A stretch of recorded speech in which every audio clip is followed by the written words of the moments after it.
Good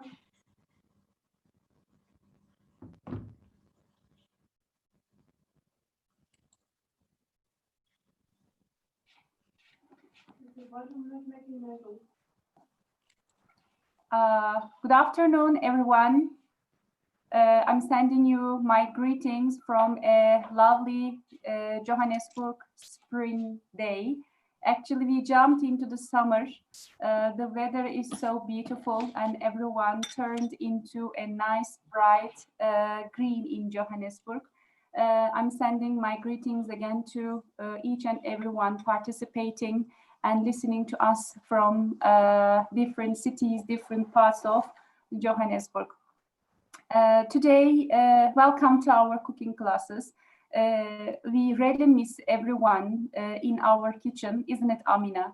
We are really missing our cooking classes, actual cooking classes that we have in our cooking class kitchen.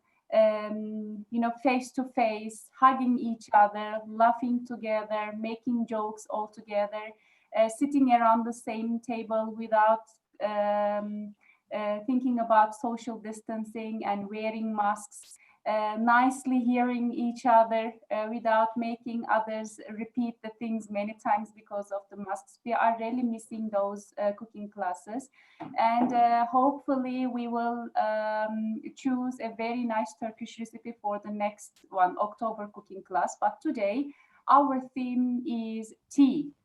Not a specific tea, but tea in different cultures. We are going to talk about tea in different occasions, tea in different cultures, the tea for different people. The ingredients, as well as the method, and as well as how people take tea in their own cultures. And why we have chosen such a theme today, because of the Heritage Day. So I just want to say Happy Heritage Month, because we had passed our Heritage Day. It was on Thursday. Happy Heritage Month. And as South Africa, a country like South Africa, it's so important for us. Amina will tell us more about it. The diversity, the unity in diversity, and hugging or embracing each other's cultures in such diverse country is a richness. This is all I want to say about it. Today, I'm Ayşegül. You will remember me. I'm the director for Turkish Harmony Institute, and it's such a privilege for me to have Amina Frenze with me today. She gives me such confidence when I'm hosting the cooking classes. Her presence here is always a privilege for me. I feel myself more at home. So welcome, Amina. Hi, welcome Ayşegül, and welcome to our guests. And I'm sure many more will join us as we carry on. I think it is an absolute privilege, to be sharing, some thoughts on my heritage, my tea, what tea means, etc. But our heritage in South Africa, where we come from such diverse backgrounds, very, very diverse backgrounds. I think it's wonderful that the day is actually on the calendar as a day to be marked, as a day to be celebrated. And each person celebrates it differently in his or her own way. And everybody assumes perhaps a culture from, somewhere else. But essentially, it is what you make of it, what you see, what you regard as your heritage. But it's there to be welcomed. It's there to be celebrated. It's there to be remembered. And I think it's there to be passed on to our current generation as well as generations after us. So yes, it's a lovely day indeed. And thank you very much once again for this opportunity, this platform to discuss what may just be a sort of an everyday occurrence, tea through our cultures, through our heritage. Thank you. Yeah, I think we can start with our first video. We are going to start with Indian tea. Actually, I think there's not such thing as Indian tea because there are lots of versions of tea for Indian people. We are going to learn more about it. And Rihanna Parker from Cape Town sent us a lovely video about Indian tea or Indian teas. Let's watch. We are going to start with Indian tea. Actually, I think Hello everyone, I hope you're enjoying the tea through different cultures. I've been asked to present Sulaimani chai and masala chai, indigenous teas of India. Of course, lemongrass and making it with ginger, or a combination of lemongrass and ginger gives you the delicious Sulaimani chai. Masala chai, of course, is my favorite because it's made with milk. Hello everyone, I hope you're enjoying the tea through different cultures. I've been asked to present Sulaimani chai and masala chai, indigenous teas of India. Of course, lemongrass and making it with ginger, or a combination of lemongrass and ginger gives you the delicious Sulaimani chai. Masala chai, of course, is my favorite because it's made with milk. Hello everyone, I hope you're enjoying the tea through different cultures. I've been asked to present Sulaimani chai and masala chai, indigenous teas of India. Of course,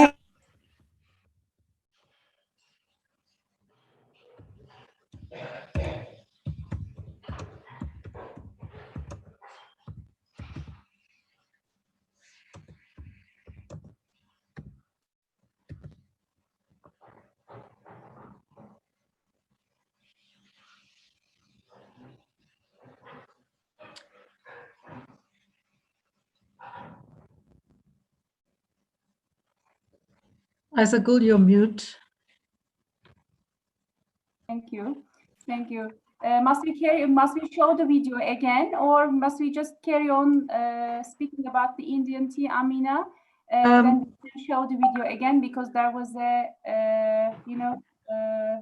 yes, there was a distortion and a sound channel mix-up, but if we haven't fixed it, maybe we can play it later on. Okay. Yeah, if we haven't fixed it. Otherwise, play it again if we can. If not, then maybe we can fix it and play it later on. Okay.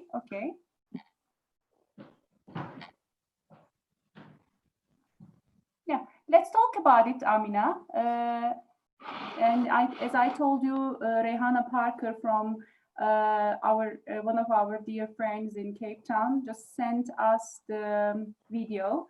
And maybe you can share your experiences about the Indian tea, and have you ever tasted one, and what do you think about it?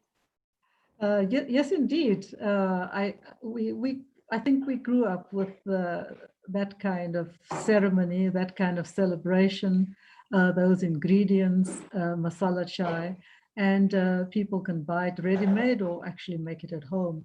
What we did at home was roast the cardamom or ilachi. I don't know what cardamom is called in Turkish.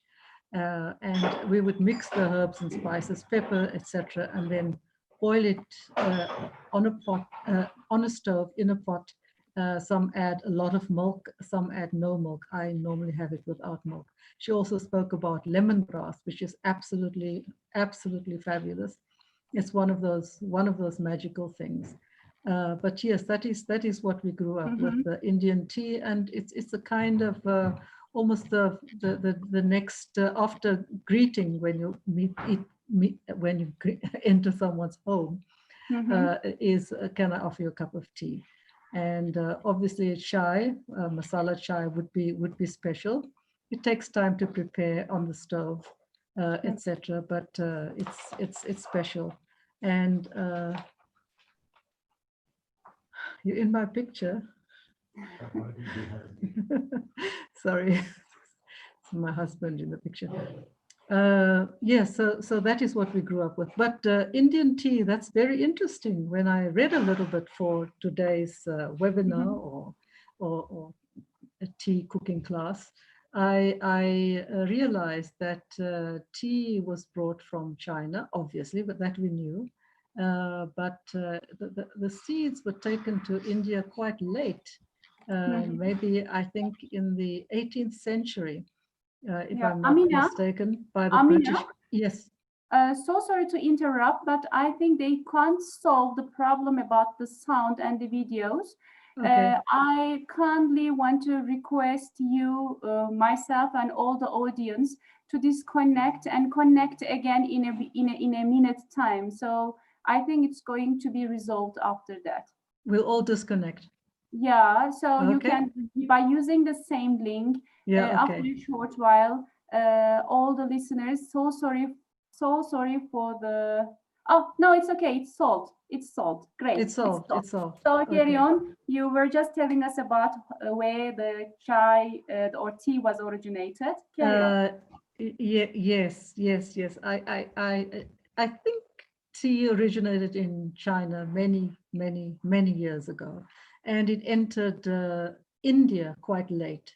And from what I've read, it's the British that introduced the seeds to India, and experimented and planted with it in Assam and other regions of India. These, in the meantime, have become very famous, the tea plantations of India.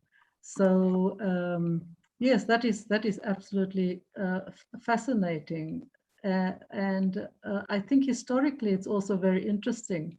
You know, if one reads what happened between tea and trade and colonialism, and what sparked perhaps the revolution in America as well, preceding the Boston, just after the Boston Tea Party. It's all makes very interesting reading historically, where it comes from, how important it is, and yet, you know, we take it for granted, a simple cup of tea.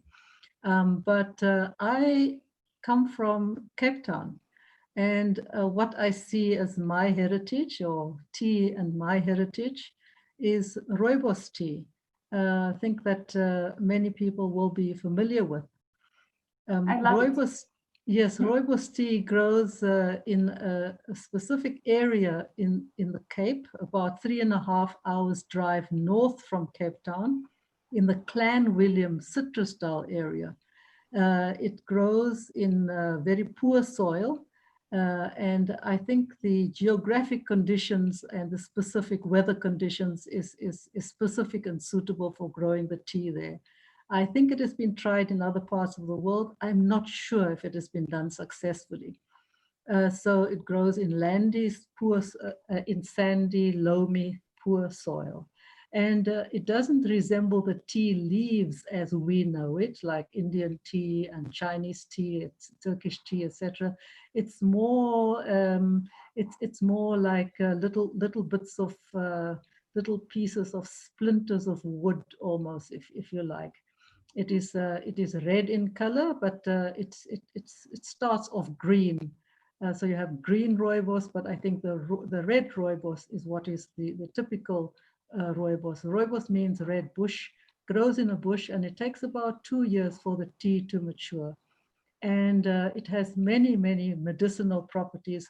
And I think research is continuing as to you know, what it is all good for. But many of us who drink the tea knows of its qualities. It's good for so many things. It's a great antioxidant. It's good for weight loss. It's good for respiratory problems. It's great for skin problems. And as a result, it is used in cosmetics, in makeups, in so many different products. But it's regarded really as a superfood if you look at all the qualities it has. There's a lot to find on the internet, and a lot to see what it's good for. There's ongoing research. But I would also like to mention something else that I grew up with. It might not be that well known, but it's called buchu. Buchu, buchu. And buchu, yes. And this, like rooibos tea, you know, was used by our indigenous First Peoples, the Khoisan community in the Cape and in the Northern Cape. So it goes back centuries. They were the first to use it. They were the first to recognize it. And buchu is more a medicinal plant. We grew up with it as a medicine. Like buchu steeped in vinegar was good for a whole lot of ailments. But in the meantime, and there's ongoing studies as well, some of its ingredients are used in prescribed medicine, for high blood pressure, for bloatedness, especially bloatedness, premenstrual bloatedness, and other things. And it's also a superfood. And I think this was discovered, obviously, by the colonists and whoever traded with South Africa. When the Titanic went down in 1912 in the Atlantic Ocean, it is on the cargo list, there was sort of like 8 bales of buchu on the Titanic. So you wonder, something that is so rare, that only grows in the Cape, nowhere else in the world, only in the Cape. How did they get 8 bales of buchu? Did they destroy the plantations, etc.? But yeah, as I said, that has many, many qualities, many medicinal uses as well. Yeah, and I think, look it up. But can I ask you something, Amina? Why can't we see the tea, buchu tea, on the shelves? Because I've never seen them on the shelves. Rooibos, it's so popular, it's so common. We can find it anywhere we want, but I have never seen buchu tea. Yes, you could find it under medicinal herbal remedies, medicinal herbal teas, in some, what you call these chemist health shops. You can find it in the health shops, you can find some at Click stores, you could find some at Dischem. But it is very rare, and it's grown in a particular area only. And because it's become its qualities have become, medicinal qualities have become so well known, I suspect a lot of it is exported, and a lot is used also in herbal remedies. So also a superfood. It's good. It's got anti-inflammatory properties. It's good for cystitis. It's good for bladder and urinary infections. It's good for high blood pressure. Yeah, and yeah. Also, as I said, also grown in the Cape, and probably also grown in one place of the world. So one place of the world. So I think it's the kind of herb and plant, I think, that needs to be protected, and we need to ensure that it's ours. Like there was a fight over the intellectual property of rooibos, for example. I think an American company tried to steal the brand name, but a big fight was put up, and eventually it was granted to our South Africa as late as 6 years ago.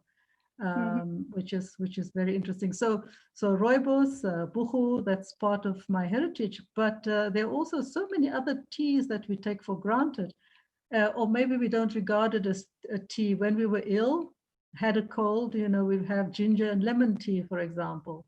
And ginger is also very, very medicinal and excellent for you. And in later years, we learn about all the effects of, bay leaf and as tea, cinnamon as tea, turmeric as tea. So I think we're probably going back to our roots and probably using what we grew up with. What is in the spice cupboard now becomes, the food cupboard. So medicinal and herbal and domestic food consumption. I think that is nicely blending into perhaps what is our food and cultural heritage. Yeah. Amina, I think we can show the video by Rehana Parker about the Indian tea. Then just after that, we can carry on with the Sri Lanka tea. Great. Okay. Hello everyone, I hope you're enjoying the Tea Through Different Cultures. I've been asked to present Sulaimani chai and masala chai, indigenous teas of India. Of course, lemongrass and making it with ginger, or a combination of lemongrass and ginger, gives you the delicious Sulaimani chai. Masala chai, of course, is my favorite because it's made with milk. These are the ingredients: ginger, cardamom, pepper, cloves and cinnamon. And there we've got it ground all together. Masala chai, my hot favorite. You have to boil water very well, add the tea, and then once it's brewed well, you would then add your milk and your spices, and then lastly, give it a good cook. And once it's done, you enjoy masala chai, my favorite.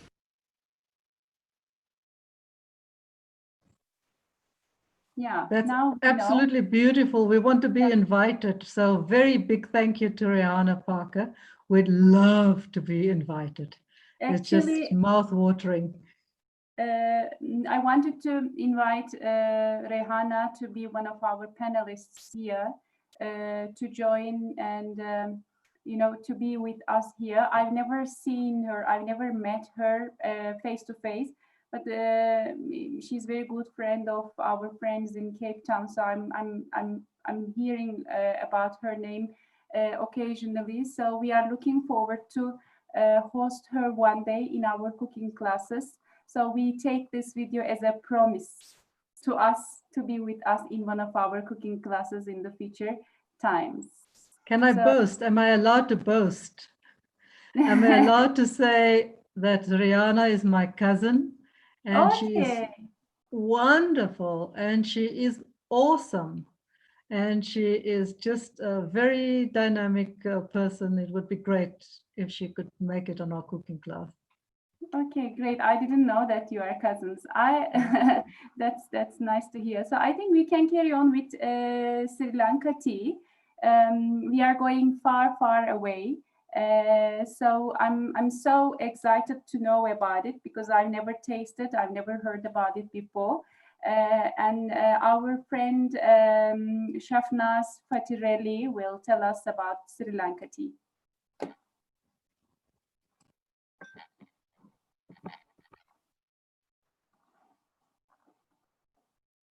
Assalamu alaikum.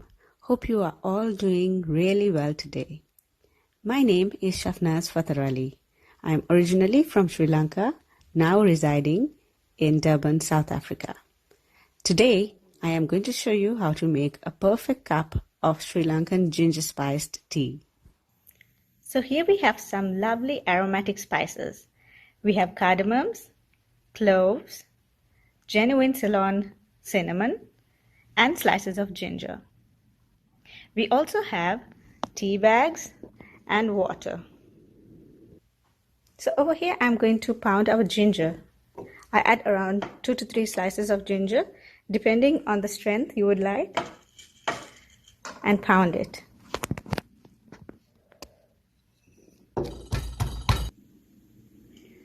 Now I am adding a few cloves, cardamoms, and a small piece of genuine Ceylon cinnamon. The spices and ginger you add according to the strength you would like. In a pot I have around 2 cups of water. To this I'll be adding 4 tea bags. Usually 2 would suffice, but we Sri Lankans like our tea very strong. And switch the flame on.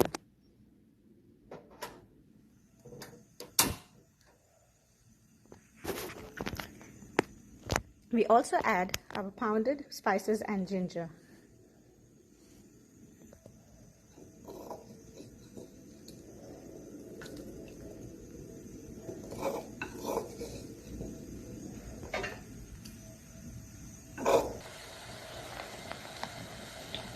Now you can see that the tea is boiling well.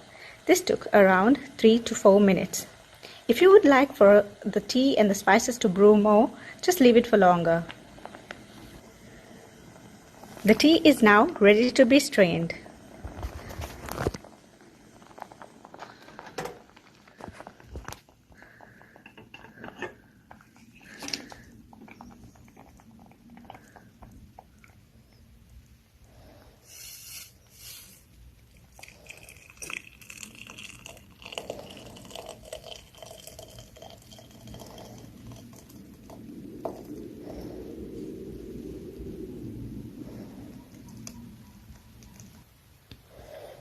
You can serve your tea with milk and sugar, but if you want to indulge yourself, just add some condensed milk.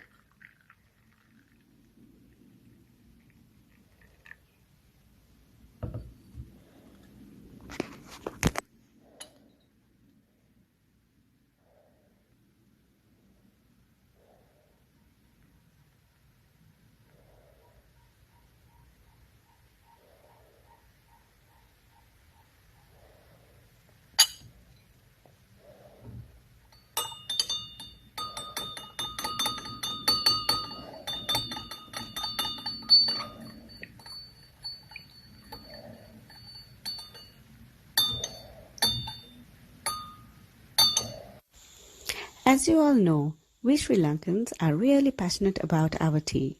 So I hope you give this a try as well. And I hope you enjoyed the video. Assalamu alaikum.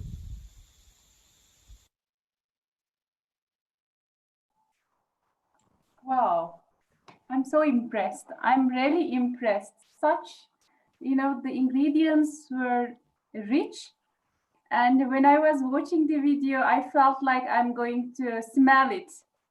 So it was so real. It was so nice, fascinating. I'm amazed. And the best part is adding milk and sugar. I understand, but condensed milk to make it richer.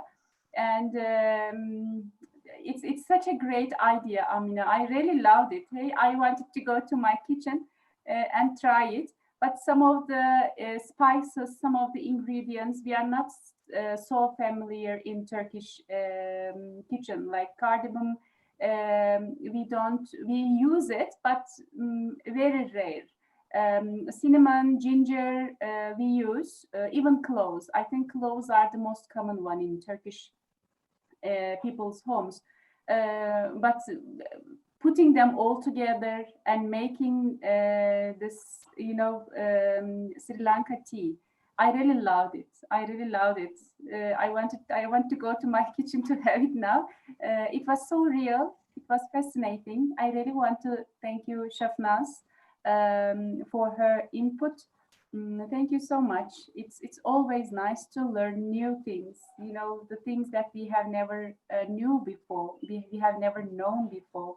And this shows the spirit of this cooking classes. Thank you so much. And you want to say something, Amina? Well, just applauding that. I really enjoyed that as well. I prefer that method of making the masala chai. The Sri Lankan tea is absolutely mouth-watering. I could also taste it, and it feels like going to the kitchen to go and make it right away. That's absolutely wonderful. Yeah, that's absolutely wonderful. Yeah. Mm-hmm. Shall we talk about the next tea? Shall we start on Moroccan tea and you can continue, Aysegul? Okay, we can do that. Now we have two more different tea, Moroccan tea and Turkish tea. I have a little bit more to say about Turkish tea. But before going on the Moroccan tea, I want to tell you my experiences. And after the video, if you have visited Morocco, Amina, you can tell us your experiences about Moroccan tea. And I visited Morocco in 2015. So it was 5 years ago. We went there with our friends, a group of ladies, and we spent 1 week there visiting different cities. And every day we stayed at a different city, at a different hotel. But Amina, you are aware of how Turkish tea is rich, and we don't take milk with it, and it's a must. I'm going to tell you more about it, but it is a must for a Turkish breakfast. It's not a proper breakfast if we don't have Turkish tea. No milk, and for most of us, no sugar. And we were in Morocco, but at hotels there was only Moroccan tea served. We loved it, but it's not the part of Turkish breakfast. So we were drinking Moroccan tea during our breakfast. But then the first day was okay, the second day was okay, and the third day we found a Turkish shop, and Then we bought some Turkish tea bags. Then we started to make our own tea wherever we stayed.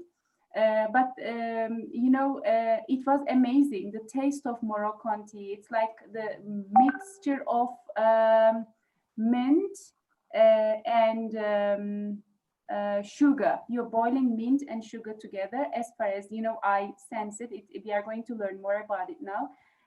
But I really loved it. Although I miss my Turkish tea there, but it wasn't about the Moroccan tea. It was all about our habits. So, you know, this actually shows that the richness of culture also. You know, we are from a different part of the world. We are our own habits and traditions. And now you are learning different people and different traditions. So this is my experience about Morocco. But it was so refreshing. And when I was there, I got flu. The two things that I can't forget about Morocco is the first tea, because I had flu. I got sick when I was flying there because I was very cold. The Moroccan tea helped me to get recovered quickly, and the second one was the Moroccan ocean. And my sinuses was a big problem. And the first thing when I went to ocean is just to inhale that Moroccan ocean. So I can't forget that. I really miss that. So I think it's our time for the Moroccan tea. Then you can tell us about your experiences, Amina. Assalamu alaikum everyone. My name is Fatima. I am from Morocco but living in Pretoria. Today I would like to show you how to prepare the Moroccan tea. We need the teapot. You can use any teapot you have at home if you don't have the same one. For the ingredient, we will need the green tea, sugar and mint and boiled water. First, we will take the teapot, put it on the stove, put 3 spoons of green tea, I will put the sugar. For me, I'm using 4 spoons, but if you are not drinking sugar, you can make it without sugar. It's up to you. Then I put the boiled water.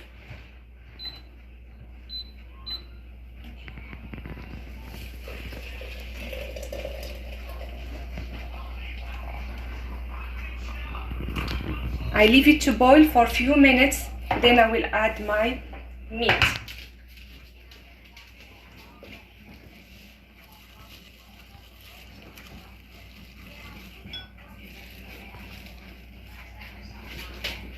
For the tea, you can see it start steaming. Once you see it start boiling, you're done.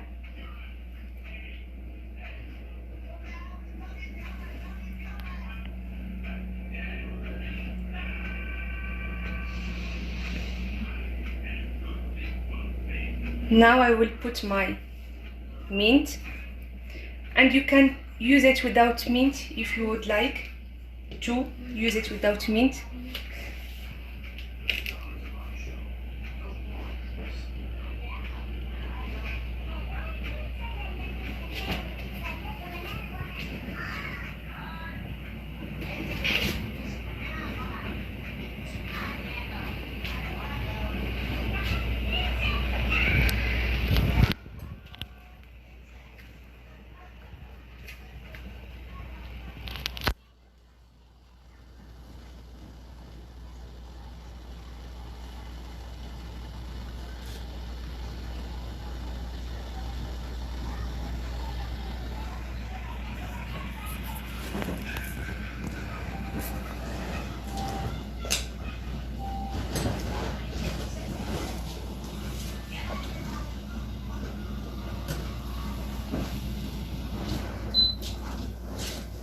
Now our tea is ready.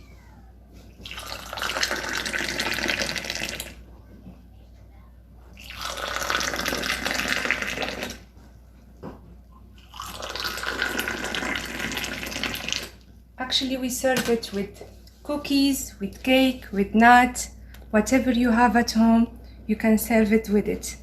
Thank you. Have a lovely day.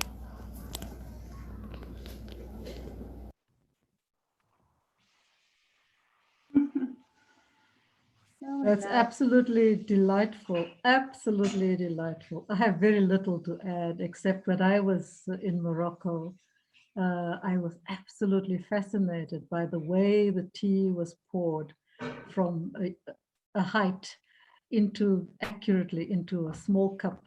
And usually I would ask for a second and a third cup. I'm not sure if that was etiquette, but it's so delicious. So delicious, sweet, mint.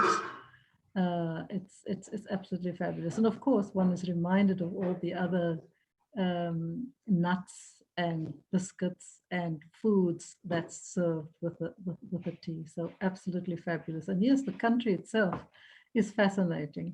It's different culture, it's different crafts, it's people, and of course, not forgetting, I think those who have seen the film Casablanca, when you actually arrive in Casablanca, you know, it has all kinds of romantic connotations of the film and history and where it's going. So yeah, fascinating. Thanks very much.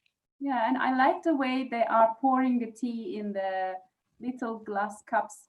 They also use those small glass cups as Turkish people. I think the purpose is the same, to keep it hot. Before going on to Turkish tea, I want to say something. We have a similar tea. Moroccan tea is so special, but we make it differently, and we make it for the purpose of soothing the stomach. Whenever we have some stomach problems like nausea or anything, it's just we are just boiling the lemon and the mint together and have it. And I'm sure because they are resembling to each other very much, and I'm sure the Moroccan tea is the best for the stomach because of the mint's effect on soothing the stomach. Very nice, very nice. Amina, can we go through our Turkish tea? Yes, can I give you my impressions of the Turkish tea? I'm fascinated. First of all, also how it is served in these little glasses. I think they resemble little tulips, or they're called tulip glasses. They're actually quite unique and very special for us. You know, we grew up just with ordinary cups and not these beautiful, beautiful glasses. And what I'm fascinated by is the variety of teas that I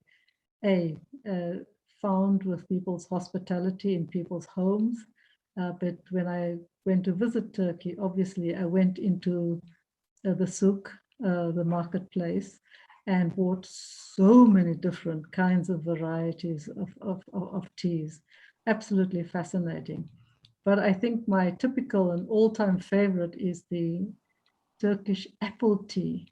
It's apple and cinnamon, and it's absolutely magical. So not only in people's homes, you know, when we went shopping, and I think everybody goes shopping in Istanbul in the market, you know, you'll be invited into shops with steaming hot cups of tea, enticed into the shops, whether it is fabulous leather goods and crafts and spices and everything else. So it's absolutely fascinating. The Turkish people, I think, know how to entertain, very hospitable, and the variety is just mind-blowing. Not only the variety of teas, but also the variety of spices, the variety of sweets. I think you have perfected so-called Turkish delights, and all kinds of fabulous, wonderful sweetmeats. Yeah, and I think when you are walking on the streets of any Turkish city, the most common sound that you can hear is that the sound that the little teaspoon makes while you're stirring your tea, the sugar in tea. that Yes. sound that I can't say the sound, but I think that sound is the sound that you can hear most in the streets of Turkey. Yes, I remember it well, and it's very, very welcoming. Yeah, yeah. Can we go on to our video?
Yes, and that's a very traditional way of making Turkish tea. I just want to say this is not how we do it at our homes all the time, but at a very special times, you know, outside, if we are outside, if we go on a picnic, if we have garden.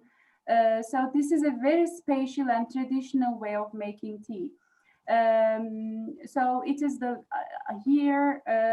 purpose is just to keep the water boiling under the teapot, and the tea leaves, the black Turkish loose tea leaves, what we are using. And the other thing that I want to mention, you just keep the teapot on top of the boiling water all the time. Then you pour the boiling water on the tea, and you keep it on the boiling water so that it can brew nicely. And the other thing is, I'm sure you noticed that we fill half cup of black tea by using a strainer because we use tea leaves, and half we top it up with boiling water. So this is how we serve it because it's really dark. We ask people how he or she would take his tea, it's light or dark. So according to what he or she says, we put the tea little or more. So it depends on how people like their tea, the level of if it's dark or if it's light. So that the tea part is changing accordingly. So similar to this, we call it semaver. Similar to that, each and every one of us as Turkish people have our teapots, that double story, if I'm saying in the right way, double story teapots. One, the one on the bottom is the boiling water, and the one on the top is for the tea. So we use it half. So So have you ever seen it, Amina? Semaver. Yes, I have. And I've seen it in Turkish homes, and it's absolutely fascinating and absolutely beautiful. It almost seems like you can walk into this Turkish home and there's always tea on the boil. It's just ready for you to pour. It's absolutely fascinating. Yes. And also with some of my Iranian friends, they have something else, more like is it called a samovar? It's more like a copper copper pot. And one of my Iranian friends as well, she has water, tea on the boil the whole day. You come in even before you come into the house, and there in the reception you can pour your cup of tea before you even have a conversation or something like that. It's absolutely fascinating. Thanks. Yes. Yeah. And my closing remarks about Turkish tea, I just want to 2-3 minutes talk about Turkish tea and how special it is for Turkish people. It's not just a tea, it's actually a means to share the moment with loved ones. And as you said, the shopkeepers just call everyone in. They say, you don't have to buy, come have tea with us. So it's a way of making friends also in Turkey. And Turks love tea. And when we are happy, when we are sad, when we are with friends, when we are in a deep discussion, while we are playing games in the mornings, during the day, after supper. So it's a whole day thing, and it's all occasion thing. And first thing in the morning, whether it's the man, gentleman, or the woman at home, the first thing in the morning, before we even wash our faces, we rush into the kitchen to boil the water for the tea, for the breakfast. Because as I told you, breakfast is incomplete if we don't have tea. And also before tidying up the dinner table, we again rush to the kitchen to start boiling our water for the Turkish tea. It's more like a tradition. It's like a celebration for us, celebrating every occasion, the friendship and everything. And I think as you mentioned before, the tea is originally from China. But in Anatolia, the Turkish people started to know more about it in the 18th century. 18th century in Europe, and after a very short while, then the Turkish people were familiar with the tea. The seeds to Turkey came from China, and in Turkey they first planted the tea seeds in Bursa. Bursa is in the northwestern side of western side of Turkey, but because of the climate conditions, they weren't successful, because the Bursa is not the perfect place to grow the tea, but they weren't aware of that. Then after observing Russia being successful of planting tea, and the Turkish people realized that they are planting those seeds around the Black Sea region, the Black Sea coastal area. Then, Turkey also has a coastal area on Black Sea. So they started to plant the other seeds in the Black Sea, and they were successful. And now the Black Sea region, the northern part of Turkey, is very famous for its tea. And most of the tea that we have in Turkey come from the Black Sea region. And last year, it's interesting, last year there was a congress, International Tea Congress in China, and Turkey is the winner with average of 3.5 kg per person annually, the tea drinking by people. So last year, after this congress, Turkey is the country who drink most tea in the world. Again, average of 3.5 kg per person annually. That's interesting. But Turkish tea, we drink Turkish tea in every occasion, but we have other teas like linden tea, sage tea. Those are very famous. Again, the chamomile tea. Those are very famous, but we drink them when we need it. When we have a problem, a stomach problem, or flu, or any kind of other illnesses. But Turkish tea, loose black tea, with that little tulip shape cups, is an everyday, every time, every hour occasion. So this is how tea in our Turkish culture. This is all I want to say about. There's lots of things to say. I can speak about tea for hours, but because of the time limit, it's time to say goodbye to our audience. I really want to thank Rehana Parker from Cape Town and Shafnaz from Durban, as well as Fatima from Pretoria, for sharing their amazing experiences of how they make tea, very different than ours, yet so indulging, so amazing.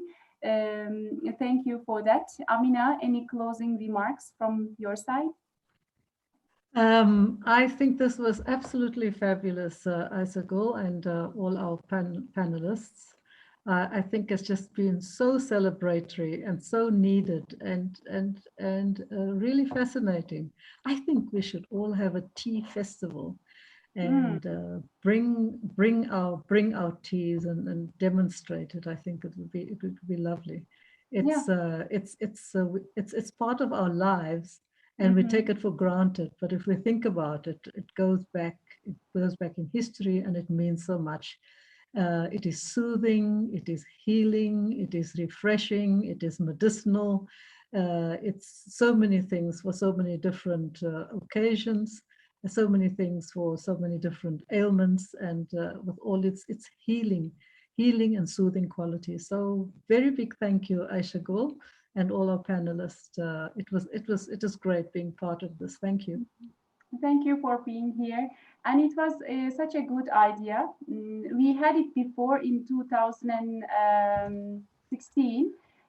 Let's make a plan about this so we can have an actual face-to-face tea festival where we don't only watch how they make it, but also go taste it.